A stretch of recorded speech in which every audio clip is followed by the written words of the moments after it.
स्कंद 2 अध्याय से पुरुष सूक्त की पुष्टि श्लोक नंबर 36। न तो स्नेहम तच्चरणं समीयुषां भवद चित्तं स्वस्तेनं सुमंगलम यो है आत्ममाया विभवं संप्रेगा यथा नभ स्वांतमथा परे उतर। शब्दार्थ अनुवाद में श्री प्रभुपाद के द्वारा नतः नमस्कार करता हूँ अस्मि हूँ अहम मैं तत् उस श्री भगवान के चरणों पर समीयुषां शरणागत का भवच्चित्तम जन्म मरण के चक्कर को रोकने वाला स्वस्ति ऐनम समस्त सुख की अनुभूति सुमंगलम शुभ कल्याणप्रद यह जो ही निश्चय ही आत्ममाया व्यक्तिगत शक्तियाँ विभवम शक्ति सम निश्चय परिगार अनुमान नहीं लगा सकता यथा जिस तरह नभः आकाश स्वतंत्रम अपनी सीमा अतएव अपरे अन्य उतर किस तरह अतएव मेरे लिए श्रेयकर होगा कि मैं उनके चरणों में आत्मसमर्पण कर दूं, क्योंकि केवल वे ही मनुष्य को जन्म मृत्यु के चक्कर से उबार सकते हैं। ऐसा आत्मसमर्पण सर्वथा कल्याणप्रद है और इससे समस्त सुख की अनुभूति होती है। आकाश भी अपने विस्तार की सीमाओं का अनुमान नहीं लगा सकता, अतएव जब श्री भगवान ही अपनी सीमाओं का अनुमान लगाने में सक्षम रहते हैं तो वह दूसरे क्या कर सकते हैं। ओम अज्ञानतिमिरान्धस्य ज्ञानाञ्जनं शलाकया चक्षुरुन्मीलितं तस्मै श्री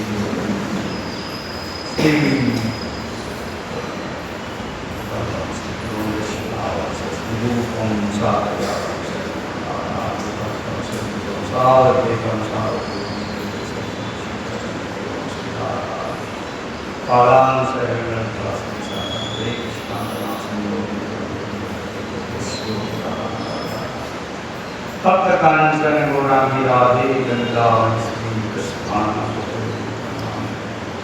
वंशा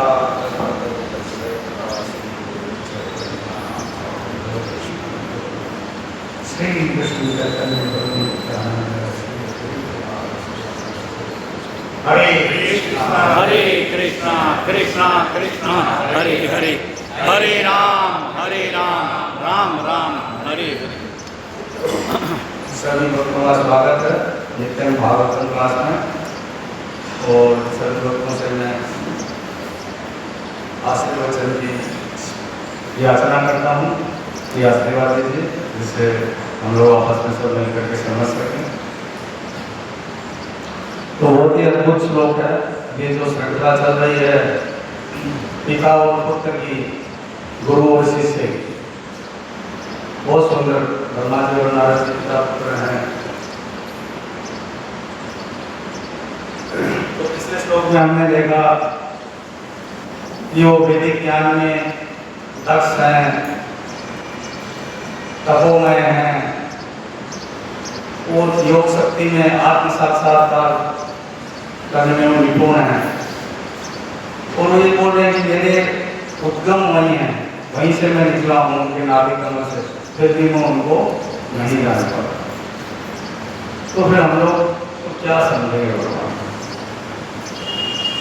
तो इसी को कंटिन्यू करते हुए ये श्लोक इससे भी ज्यादा अद्भुत है। श्लोक सब एक से एक बढ़कर एक। तो जब उन्होंने समझ लिया कि मैं नहीं समझ सकता तो क्या करूं, क्या उपाय है, तो एक ही उपाय है कि उनको प्रणाम करो, उनके चरण कमल को।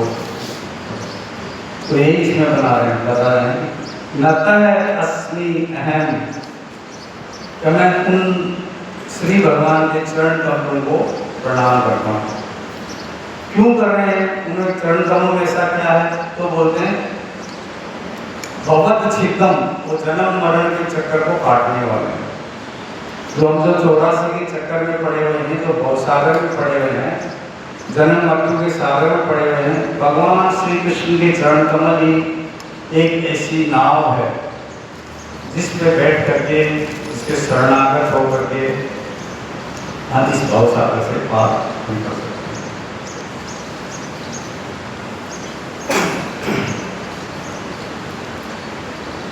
तो उनके चरणों के गुण बता रहे, भगवत सिद्धम, मतलब जन्म मृत्यु के चक्कर को रोकने वाला, स्वस्ति अय्यम, समस्त सुख की अनुभूति। उनके चरण कमल आनंद के आधार है। भगवान श्री कृष्ण के चरण कमल रस राज है। तो वहां हम यदि चरणों में शरणागत हो जाएंगे तो ही हम सुख की अनुभूति कर पाएंगे। बाकी इस भौतिक जगत में कहीं सुख नहीं है। भगवद गीता में तो बोला है, रूपालम न शाश्वतम नित्यम न सुखम लोकम, वह कहाँ सुख है? भगवान के चरण कमल ही सुख के आधार। सुमंगलम, सुख कल्याण कर, कोई तरह का दुख नहीं है वहां पर उनके चरण कमलों में। बड़े बड़े जैसे भगवान के सबसे बड़े भक्त अर्जुन हैं। अर्जुन भी तो यही बोलता है, कृष्ण कृष्ण महाबाहो भक्ता नाम अभयंकर, भक्तों को अभय प्रदान करते हैं। कुंती महारानी भी बोलती है ना, वर्मा जी यद्यपि सब कुछ जानते ही थे, ये अपना दैन्य भाव विनम्रता प्रस्तुत कर रहे हैं। कारण उनको इतनी बड़ी शक्ति दे रखी है, पूरा सृष्टि का रचना करने का पावर देने का, रचना कर रहे हैं, तो वो सब कुछ जानते हैं, लेकिन वो विनम्र भाव प्रस्तुत कर रहे हैं। वैसे ही कुंती महारानी महाभारत है, लेकिन वो बोलते हैं हम तो स्त्री हैं, हम आप कैसे जान पाते हैं? तो तथा परमहंसानाम मुनिनाम मल्लाकर्माम भक्ति योग विधानार्थम कदम पश्चे भी स्त्री, हम तो स्त्री, हम आपको कैसे जानते हैं? आप ही रक्षा करते हैं। उन्हीं कुल में उत्तरा माता उत्तरा, वो भी यही बोलती, पारी पारी महायोग में देव देव जगत खड़े, कि आप महायोगी हैं, आप ही बचा सकते हैं। तो कल्याणप्रद का और सुमंगलम का ये बताया गया है कि जैसे अर्जुन के एग्जाम्पल से समझ सकते हैं, कुंती महारानी से, उत्तरा से। फिर आगे कहते ये जो ही निश्चय आत्ममाया व्यक्तिगत शक्तियाँ, ये आपकी जो व्यक्तिगत शक्तियाँ हैं, निश्चय ही ये जो सुख कल्याण है, अनुभूति है, जन्म मरण के चक्कर को रोकने वाली है, ये आपकी शक्ति है, आत्ममाया। परंतु क्या बोलते हैं, सम निश्चय पड़ेगा, अनुमान नहीं लगाया जा सकता। यथा चित्र लगे आकाश, जैसे आकाश अपनी सीमा का अंदाज नहीं, हम लोग देखते हैं आकाश कहीं अंदाज नहीं है उसका, कहाँ लगे उसका, जबकि किनारा तो है ही नहीं, लेकिन नहीं। वैसे ही भगवान की शक्तियों का कोई मतलब असीम है, अपार है। इसमें भगवान के ऐश्वर्य का गुणगान किया है। भगवान का इतना अनंत है, शेष नाग पे हो, से अनंत शेष पे हो सहन कर रहे हैं, तो उनका नाम अनंत है, तो उनके गुण अनंत है। तो हम क्या समझेंगे?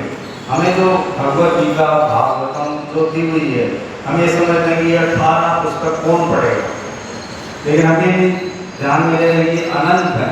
हम इतना पढ़ेंगे तो इतना समझेंगे, जितना भी समझेंगे जितने समझेंगे कोई पक्का नहीं।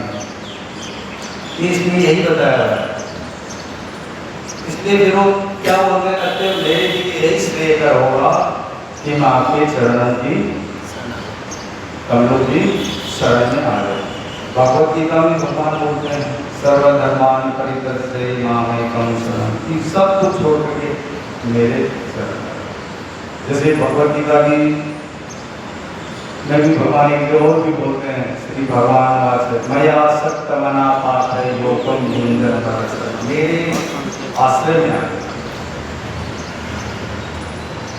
तो आश्रय का मतलब है जो भगवान बोले वो हमें करना है। भगवान को हम डायरेक्ट नहीं जान सकते, जो हमारे गुरु बोलते हैं, गुरु भगवान के प्रतिनिधि होते हैं। गुरु के हमें जो गुरु वही बोलता है जो भगवान बोलते हैं, और जो भगवान की शिक्षाएं हैं वो हमको बताते हैं। तो हमको उनकी आज्ञाओं का पालन करके भगवान के चरण कमलों पर गुरु ने हमें भक्ति लता का बीज दिया, उसको हम सिंचन करके, रोज सिंचन क्या होगा, श्रवणम कीर्तनम विष्णु, विष्णु का श्रवण और कीर्तन करके जो हम रोज जपमाला कर रहे हैं, जो कीर्तन कर रहे हैं, पुस्तक कीर्तन कर रहे हैं, वही उसकी सिंचन की विधि है। और उस विधि से हम भक्ति लता पूरे ब्रह्मांड को भेद करके भगवान श्री कृष्ण के चरण कमलों में जाकर लिपट जाएंगे, और हम यहाँ बैठे बैठे फल का आस्वादन कर रहे हैं। कानों कल्याण पर इसमें लिखा कल्याण पर जाए, स्वस्ति ऐनम है, भवत सिद्धम, ये 3 शब्दों पे पूरा तात्पर्य है। और ये 3 शब्दों को हमें सिर्फ समझना। भवत सिद्धम जन्म मृत्यु चक्कर को काट रहे हैं, स्वस्ति ऐनम पूरा सुख मुझे देने वाले हैं, और सो मंगलम। तो फिर हमें 3 शब्दों पे पूरा फोकस करना चाहिए। और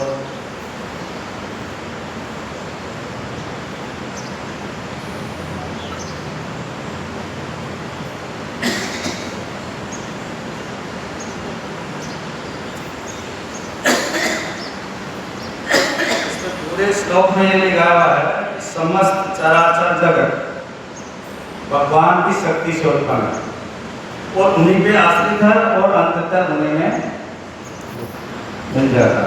ये हमें 3, 4 और 5 बार बता दिया गया ये अध्याय में। तो फिर हमें उनकी शक्ति के बारे में ही जानना चाहिए। भगवान खुद बोलते हैं कि मेरी शक्ति को आप पार नहीं कर पाओगे।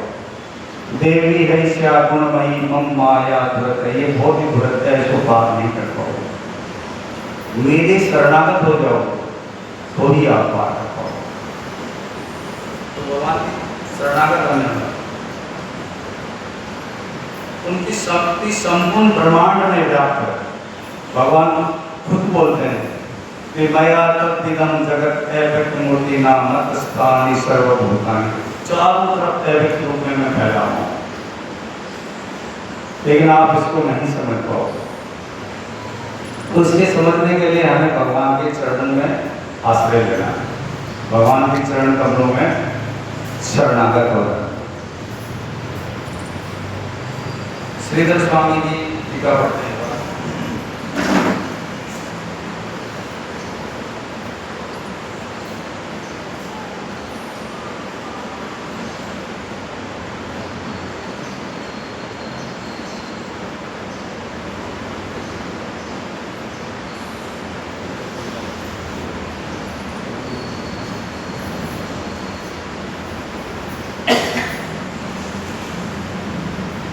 स्वामी क्या बोलते हैं कि जब पिछले श्लोक में बताते हैं कि मैं तपोमय हूँ, योग में निपुण हूँ, उसके बाद में मैं उनको नहीं जान पा रहा हूँ, तो क्या बोलते हैं, तो भला मैं क्या कर सकता हूँ? तो बोले उसके शरणागत जीवों को भव बंधन से दूर करने वाले मंगल कर तथा सुसेव्य श्री भगवान के चरणों को ही नमस्कार करता हूँ। इस तरह मैंने जान लिया है कि श्री भगवान की महिमा अचिंत्य है। इस बात को मैंने अपने आप जान लिया। अपने आप कैसे जान लिया? कारण उन्होंने भगवान को अपने हृदय में धारण कर रखा है। पर एक अपने परिषद निषेध, अर्थात भगवान भी ये नहीं जान सकते हैं कि उनकी माया शक्ति कितनी है, तो फिर दूसरे लोग उसको कैसे जान पाएंगे? इसलिए मैं उनके चरणों में ही नतमस्तक हूँ। यदि कोई कहे कि परमात्मा तो सर्वज्ञ है तो वह कैसे नहीं जान सके, तो इसका उत्तर है कि जैसे आकाश स्वयं अपने अंत को नहीं जानता, उनकी महिमा का कोई अंत नहीं है, अंत है ही नहीं, तो उसका अंत वे कैसे जानेंगे। तो भगवान विष्णु की सर्वज्ञता को विनष्ट नहीं कर सकता। भगवान जगह जगह पे अपनी शक्ति के बारे में बता रहे हैं। विश्वनाथ चक्रवर्ती क्या बोलते हैं, वो अचंभा करते हैं, ओह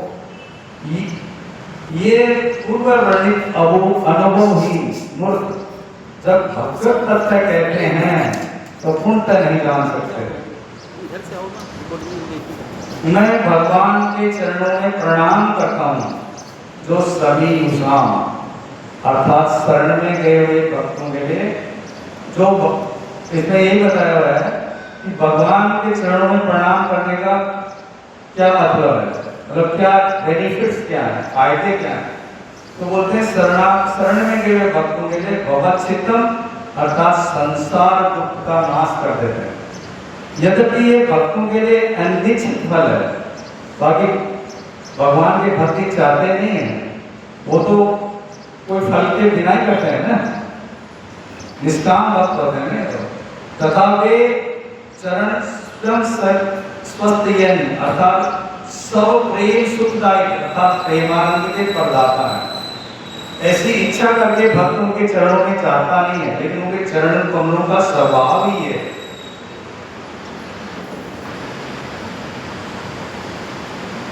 और इच्छित फल वे चरण सुमंगल अर्थात सुष्टु मंगल अर्थात सर्वाधिक मंगलमयता के कारण बनते हैं, क्योंकि भक्ति के मिश्रण के बिना कर्मी ज्ञानी का योगी में मांगल्य का अभाव रहता है। कर्मी ज्ञानी योगी कितना भी कुछ कर लें, लेकिन वो भगवान के श्री चरणों का शरणागत नहीं लेते हैं तो मंगलता का उसमें अभाव नहीं रहता।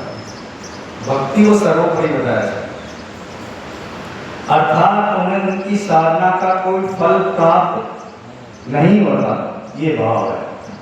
भगवान आत्म माया विभम अर्थात अपनी योग माया के विस्तार से भी प्रयेगा अर्थात अनभिज्ञ है, मतलब अपनी शक्ति के बारे में भी जानते नहीं है, अनंत है, वो जानते हैं यद्यपि, लेकिन हमें बता रहे हैं कि हम लोग जब ब्रह्मा जी उनसे उत्पन्न हुए हैं, उनके चरण नाभि कमल से उत्पन्न है, वो नहीं जान पाए तो हमारे जैसे जीव तो क्या होगा, हम कैसे, हम किस खेत की मूली हैं जो भगवान को जानता है।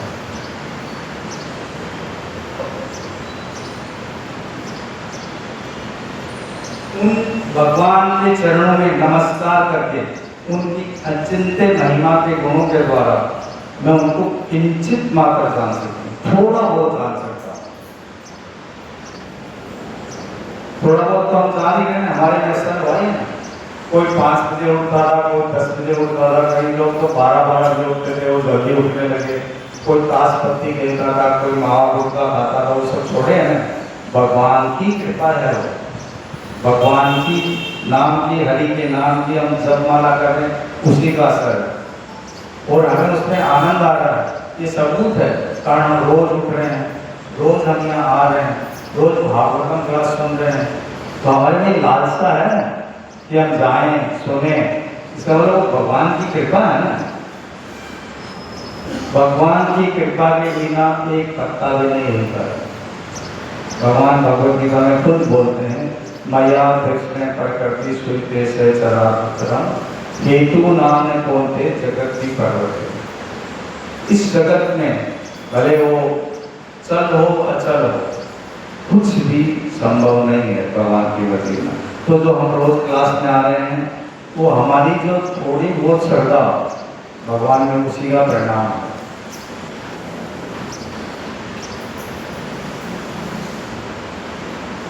उनके चरणों में नमस्कार करने मात्र से किस प्रकार ज्ञान हो जाएगा। यदि ये प्रश्न हो तो कहते हैं कि भगवान के वे चरण ज्ञान प्रति नहीं, अपितु समीयुषाम अर्थात शरण में आने वाले को भवच्छिद्दम अर्थात जन्म आदि संसार के निवर्तक भी है, मतलब निवर्तक काट देते हैं, स्वस्ति है नम अर्थात इस जन्म में धन पुत्र आदि कल्याण प्रदान करने वाले हैं। वो भी हमारी मर्जी से नहीं होगा, पुत्र और धन और वो सब भी भगवान की मर्जी से होगा।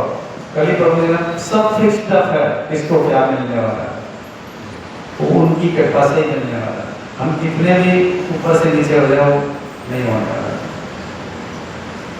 सुमंगलम अर्थात परलोक में परमानंद प्रदान करने वाले। इस प्रकार अपनी अनुभूति को कहकर जो लोग ये कहते हैं कि हम तो शास्त्र अभ्यास करने वाले हैं, सर्वज्ञ हैं, उनका उपवास मुक्ति न्याय के द्वारा भगवान गुरु के गुरुते को कहकर कर रहे हैं। कई लोग बोलते हैं हम तो इतना पढ़ते हैं, हम सब कुछ जानते हैं, हम गुरुते में जाते हैं, तभी हमारे सामने आता ही है कि नहीं हम तो अयोध्या के रहने वाले हैं, हम बनारस के रहने वाले हैं, हम तो ब्राह्मण परिवार से हैं, हमारे दादाजी भागवतम करते थे, हमको सब पता, हमें केवल चीज की जरूरत है। इसमें यही बोला बस, और वो यही मान करके अपना पाप बढ़ा रहे हैं, पुण्य क्षीण कर रहे हैं। और जब तक पुण्य का उदय नहीं हुआ और पापों का नाश नहीं हुआ तब तक भगवान का नाम नहीं ले सकता। भगवान भगवत गीता में बोलते हैं ये शाम बंद करम पापम जना नाम पुण्य करना ते बंद मोह विमुक्ता भजन ते माम कर।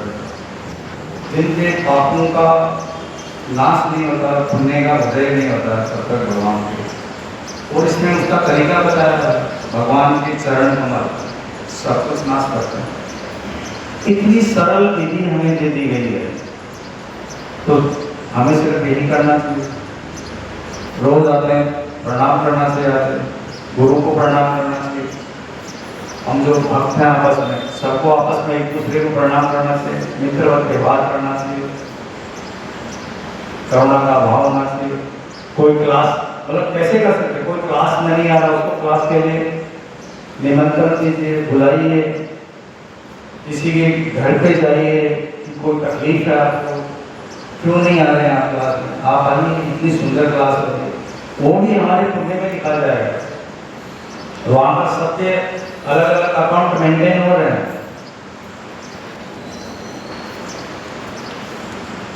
कोई नया भक्त आता तो उसको प्रसाद के लिए बोलिए, यहाँ सबके लिए प्रसाद रहता है, भागवतम क्लास रहती है, आप रोज आया करिए, बहुत अच्छी चीज है। बहुत ही सुंदर तरीका इसमें बताया गया है। सिर्फ 3 ही कार्य करने हैं भगवान। सबसे पहला शरणागत होना, अपने आप सब कार्य हो गए, करना नहीं होगा, अपने आप हो गए। शरणागत हो गए, जन्म मृत्यु के साधन से अपने आप बाहर निकला, सब तरह के मंगल अपने आप हो गए, हमें कुछ भी करने की जरूरत नहीं, सिर्फ एक ही काम करना, शरणागत। प्रभुपाद जी का तात्पर्य पढ़ते हैं।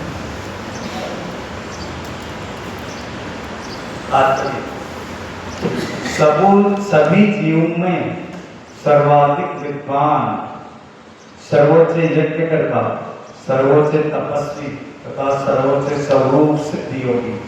ये पिछले श्लोक का बता रहे हैं। पिछले श्लोक में तीनों को बताया ना, विद्वान है, यज्ञकर्ता है, तपस्वी है तथा सर्वोच्च स्वरूप सिद्धि योगी ब्रह्मा हमें समस्त जीवों के सर्वोपरि गुरु के रूप में उपदेश देते हैं।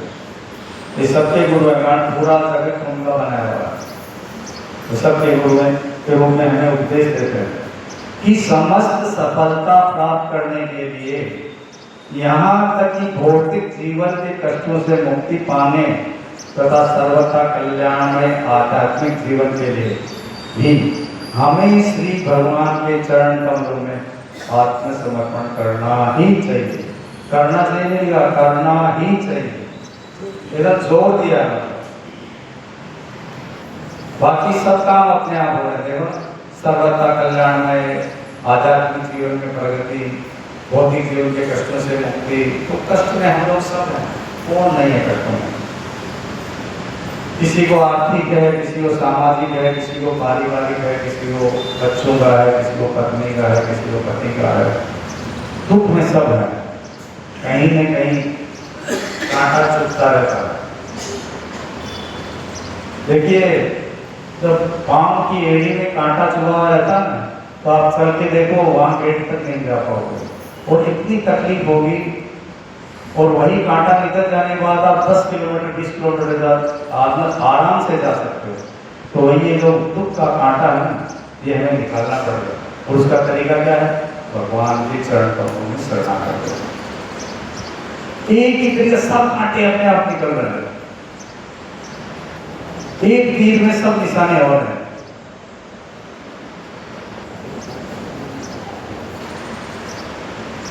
ब्रह्मा पितामह कहलाते हैं, अर्थात जो पिता के भी पिता हैं। पितामह मतलब जैसे सब मनों की संतान है, मनों के पिता ब्रह्मा जी हैं, उदाहरण हो गए पितामह। एक नवयुवक अपने कर्तव्य का पालन करते हुए अपनी अनुभवी पिता से सलाह लेता है, अतः पिता श्रेष्ठ उपदेशक सलाहकार होता है। किंतु ब्रह्मा सभी पिताओं के पिता हैं, वे उस मनु के पिता हैं जो ब्रह्मांड के सारे ग्रहों के मनुष्यों के पिता हैं। अतएव इसमें तो वो समझाने जैसा कुछ है नहीं, एकदम स्पष्ट शब्दों में बहुत कुछ लिखा होता है। अतएव इस क्षुद्र ग्रह के लोगों को ब्रह्मा का आदेश कृपा पूर्वक मानना चाहिए, और अच्छा यही होगा कि वे श्री भगवान की शक्तियों का अवलोकन करने के बजाय उनके चरण कमलों पर आत्मसमर्पण कर रहे हैं। हमें उनकी शक्ति के बारे में उतना सोच ही नहीं पाएंगे ना, हमारी सोच की बाहर की चीज है, कारण हमारी इंद्रियां शुद्ध नहीं है। अतः श्री कृष्ण नामादि भवे निग्राह्य, हमें ग्राह्य इंद्रियों से भगवान को नहीं जान पाएंगे, उनकी क्या शक्ति है। उनके सिर्फ शरणागत हो जाएंगे, सब कुछ अपने आप पता लग जाएगा। पिता और पुत्र का इसमें एग्जाम्पल दिया हुआ है।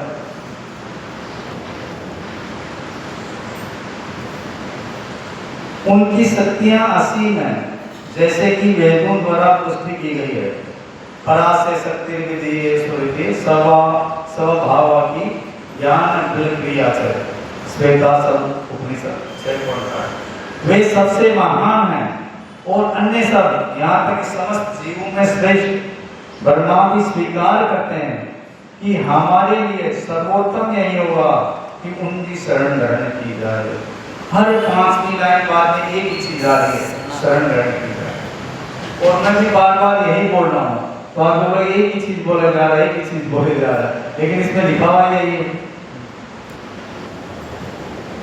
अतएव जो कम बुद्धि वाले हैं वे ही अपने आप को सर्वे सर्वा होने का दावा करते हैं, लेकिन उनकी पहुंच कितनी है? वे छोटे से ब्रह्मांड में, छोटे से आकाश की लंबाई चौड़ाई नहीं माप सकते।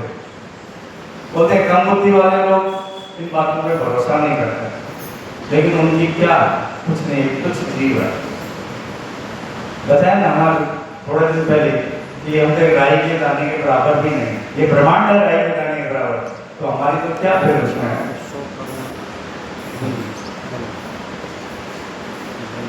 तथाकथित भौतिक विज्ञानी कहता है कि उसे ब्रह्मांड के सर्वोच्च लोक तक पहुंचने में 40,000 वर्ष लगेंगे।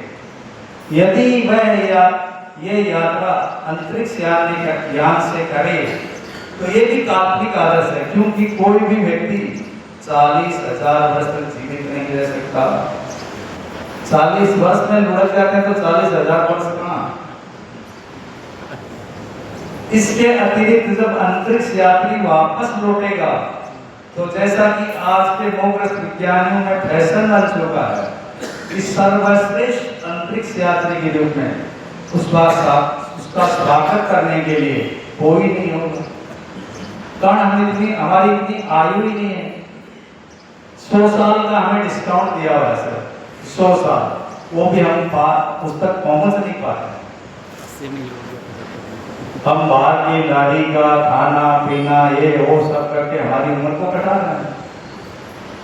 और सूरत में इतने साधन है, खाउदरा गली बनी हुई है, जिसको जाना है जाओ खाओ, और सब फेमस है वो काकी की पाव भाजी, साईं का वड़ा पाव, साईं का मसाला डोसा, तो सीधे वहाँ पहुँच जाते। प्रभुपाद जी का मैंने आज लेक्चर सुना था सवेरे, आज 2 बजे उठ गया थे तैयारी करने के हिसाब से। तो प्रभुपाद तो घर से एकदम खा करके निकलते हैं, लेकिन जैसे ही कोई लारी वाला बोलो चला दो आमलेट लगा, सीधा आमलेट के लिए बोलता है, और फिर बोले बीड़ी फूंकता, जबकि उसका पेट भरा हुआ है लेकिन इंद्रियां बस में है। हमें अम्बरीश महाराज की तरह हमारी इंद्रियों को भगवान की शरण में लगाना। सर्वे मने कृष्ण पदारविंदो वंशासी वैकुंठ पुराण, मतलब हमें हमारी इंद्रियों को, हाथों को भगवान का मंदिर संवारने में लगाइए, पैरों को भगवान के मंदिर पे जाने में लगाइए, वाणी को भगवान के दिव्य गुणों का वर्णन करने में लगाइए, मंगलारती करिए, हरिनाम का जप करिए, जीवा को भगवान का साथ लेने में, भगवान का गुणगान करने में लगाइए।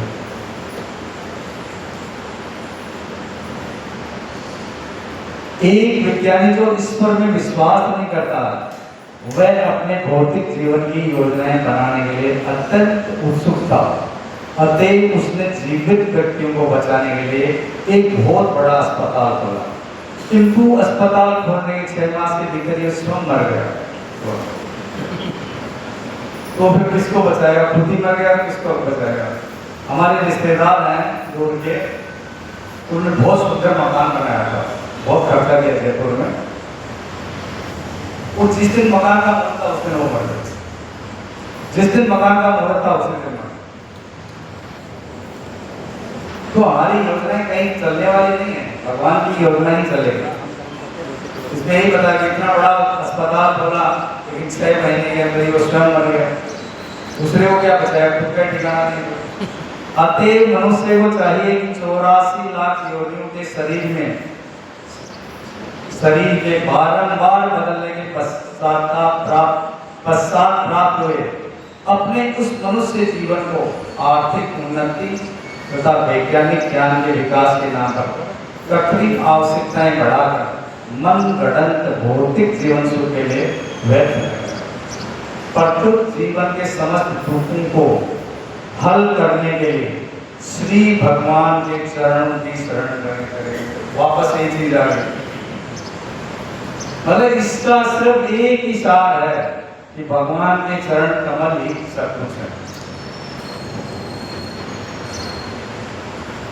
श्रीमद् भगवद गीता में भगवान श्री कृष्ण का यही आदेश है।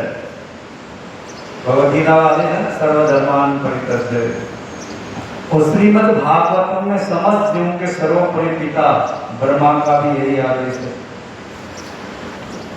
जो व्यक्ति श्रीमद् भगवद गीता तथा श्रीमद् भागवतम इन दोनों द्वारा संस्तुत आत्मसमर्पण शरणागति की इस विधि से इनकार करता है और इस तरह समस्त प्रामाणिक शास्त्रों को नकारता है, उसे भौतिक प्रकृति के नियमों के समक्ष आत्मसमर्पण करने के लिए बाध्य होना पड़ेगा, और उसको मजबूर होना पड़ेगा। जो शास्त्र है भगवद गीता और भागवतम, इनके जो आत्मसमर्पण की विधि दी हुई है, हम हमारे मनमाने ढंग से चलेंगे तो हम हमारे चरम लक्ष्य गंतव्य तक नहीं पहुंच जाएगा। भगवद गीता में एक बहुत सुंदर श्लोक है, ये शास्त्र विधि उच्च तरह से वर्तते काम कारक है, न स सिद्धि, न तो हमें सिद्धि मिलेगी, न सुखम, न पराम गति, नहीं हम ब्रह्म गति करेंगे। तो फिर क्यों हम झूठे झंझट में पड़े दूसरे कार्य कर रहे हैं? हम हमारे प्रयासों से, हमारे बल से कुछ नहीं कर रहे हैं। जगह जगह पे लिखा हुआ है, ब्रह्मा जी सबसे बड़े जीव हैं, प्रथम जन्मा जीव हैं, वो बता रहे हैं।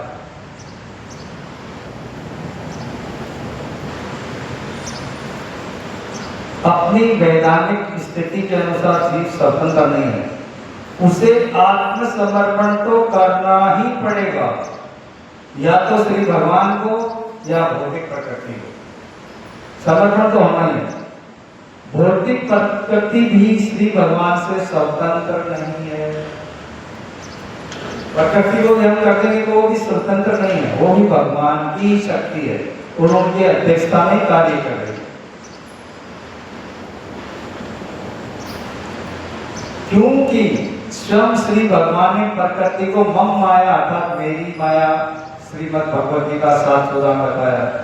7:14 में देवी है मम माया, मेरी शक्ति है, उसको पार करना मुश्किल है। तथा मे भीना प्रकृतिष्ठता श्रीमद् भगवद गीता 7 कौन सा तो मेरा अपनो मन मायो तन बुद्धि विषय अहंकार, वो भी भगवान की शक्ति है। ये 8 शक्तियां हैं मेरी, और 8 विभागों वाली मेरी भिन्ना शक्ति के अगर संबोधित किया गया है। अतएव भौतिक प्रकृति भी श्री भगवान के वश में है, जैसा कि उन्होंने श्रीमद् भगवद गीता 9.10 में दावा किया, मया दक्षिण प्रकृति सुते चराचरम हेतुना न कौनते जगत भी परिवर्तन। मेरी गतिशील, मेरी अध्यक्षता में ये भौतिक प्रकृति कार्य कर रही है, और इस तरह समस्त वस्तुएं गतिशील है। जिसको पीछे बताया ना कि या तो आप भगवान के शरणागत होइए या प्रकृति को होइए, तो इसमें बताया प्रकृति भी मेरी अध्यक्षता में कार्य करती है। तो प्रकृति को करोगे तो भी मेरे पास ही आना पड़ेगा, तो सीधे चले जाओ ना। जीव पदार्थ की तुलना में श्रेष्ठ पराशक्ति होने के कारण चाहे तो श्री भगवान को आत्मसमर्पण करे, चाहे प्रकृति को। श्री भगवान को आत्मसमर्पण करने पर मनुष्य सुखी तथा मुक्त बन जाता है, किंतु भौतिक प्रकृति को आत्मसमर्पण करने पर जीव दुख ही दुख होता है। 2 बार लिखा दुख दुख। अतएव समस्त दुखों का के अंत का अर्थ है श्री भगवान को आत्मसमर्पण करना। जगह जगह सिर्फ आत्मसमर्पण शरणागत तो सब दोनों एक ही हैं, एक दूसरे की पर्यायवाची हैं, क्योंकि ये आत्मसमर्पण ही की प्रक्रिया स्वयं ही भगवत चिंतन, समस्त भौतिक कष्टों से मुक्ति, स्वस्थि एवं समस्त सुख की अनुभूति तथा सुमंगल, समस्त कल्याण का स्रोत। ये 3 शब्द इन सबसे बड़े।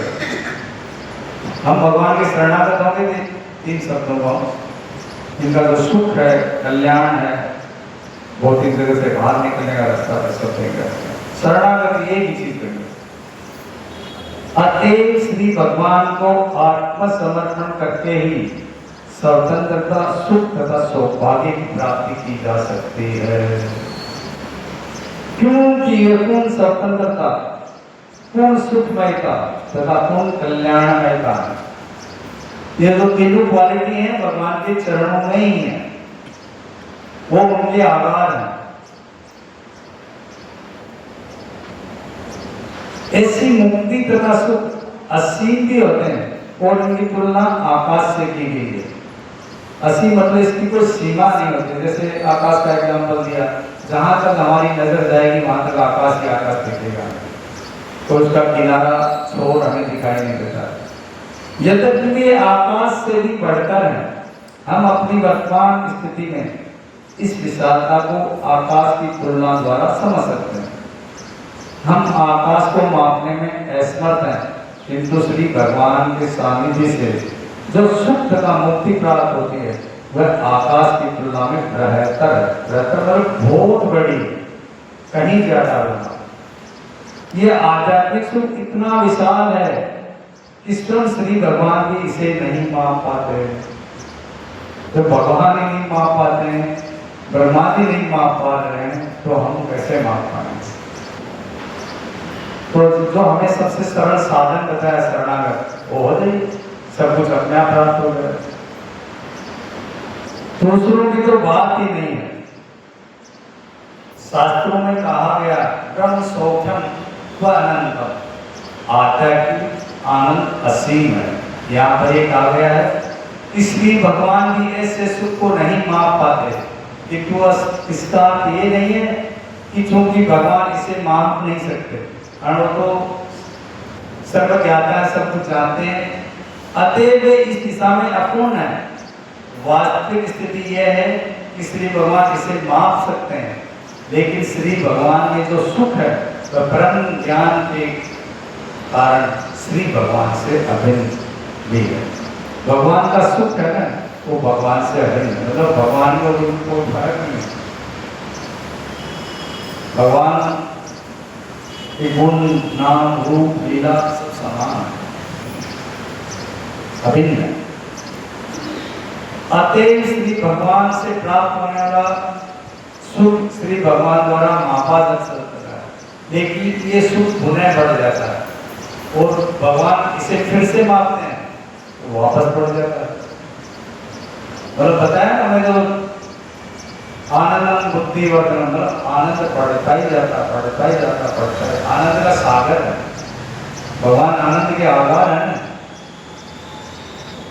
इस प्रकार वृद्धि तथा पाप में लगातार स्पर्धा चलती है, यहाँ तक कि ये स्पर्धा कभी रुकती नहीं है और अनंत रूप से चलती रहती है।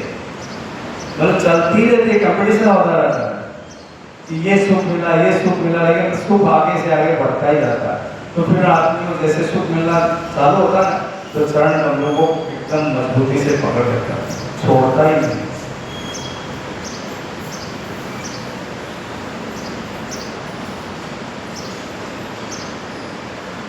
आध्यात्मिक सुख आनंदम बुद्धि वर्धनम है, अर्थात सुख का सागर जो बढ़ता जाता है। भौतिक समुद्र तो रुका रहता है, लेकिन आध्यात्मिक समुद्र गतिशील है, गतिशील मतलब चलता रहता है, बढ़ोतरी होती रहती है। कबीरदास गोस्वामी श्री चैतन्य चरितामृत आदि लीला चतुर्थ अध्याय में भगवान श्री आह्लादनी शक्ति श्रीमती राधा रानी के दिव्य शरीर में इस आध्यात्मिक सुख के चिन्ह गतिशील वृद्धि का सुंदर वर्णन किया। बहुत सुंदर इसमें बताया गया है कि भगवान के चरण कमल ही हमारे चरम लक्ष्य तक प्राप्त करने में हमें सहयोग कर सकते हैं।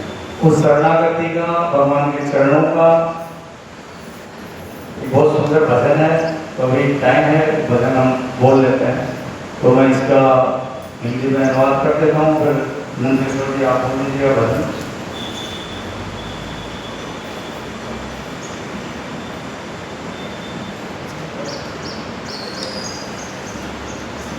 भजन का नाम भगवान के चरण कमलों में अपने को पूर्णतया शरणागत करके, ग्रुप में भेज दीजिए तो सब और नाम आत्मनिवेदन धोया भरे कहीं नो परम सुखी।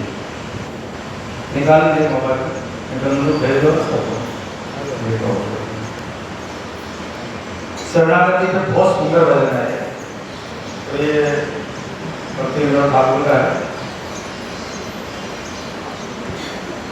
चालू करें, निकाल दिया सबने। आपके चरण कमलों में अपने को पूर्णतया शरणागत करके मैं सुखी हो गया। यही इसमें तात्पर्य ने बताया, यही इसका मतलब था और ये एकदम सेम इस पे फिट है। आत्मनिवेदन धोया भरे, अब मेरा भौतिक क्लेश दूर हो गया, अतः मैं समस्त व्याकुलता से मुक्त हूँ। चारों दिशाओं में जहां भी मैं देखता हूँ मुझे प्रसन्नता ही प्रसन्नता दिखाई देती है। आपके ये जो चरण कमल शोक तथा भय से मुक्ति दिलाते हैं, दिव्य अमृत के कुंड हैं। मैंने उन चरण कमलों की शरण ग्रहण कर ली है तथा भौतिक जीवन के समस्त भय को छोड़ दिया है। मैं एकमात्र आपकी सेवा में व्यस्त रहूंगा तथा बदले में मैं कभी भी कुछ नहीं मांगूंगा। आपके चरण कमलों से अनुराग रखते हुए मैं आपको सुख देने का अपनी ओर से श्रेष्ठतम प्रयास करूंगा। आपकी सेवा संपादन करते हुए जो कुछ भी कठिनाई मुझे मिलेगी वे वास्तव में महान आनंद का कारण है। आपकी सेवा में वचनबद्धता के दौरान जो भी सुख तथा दुख मिलता है वह महान संपत्ति है। वास्तव में ऐसे सुख तथा दुख अज्ञान जनित क्लेशों को नष्ट कर देते हैं। आपकी सेवा में आने वाले आनंद का अनुभव करने के पश्चात मैं अपना पूर्व इतिहास जीवन भूल गया। मैं आपका दास हूं तथा आप मेरे स्वामी। किसी दूसरी संपत्ति की लालसा रखने से क्या लाभ। आपकी सेवा में तत्पर रहते हुए श्री भक्ति विनोद ठाकुर आनंद रूपी समुद्र में डूब रहे हैं। आपकी प्रसन्नता हेतु वे आपके परिवार में रह रहे हैं एवं सब प्रकार से आपकी सेवा में व्यस्त है। बहुत सुंदर भजन है। इस श्लोक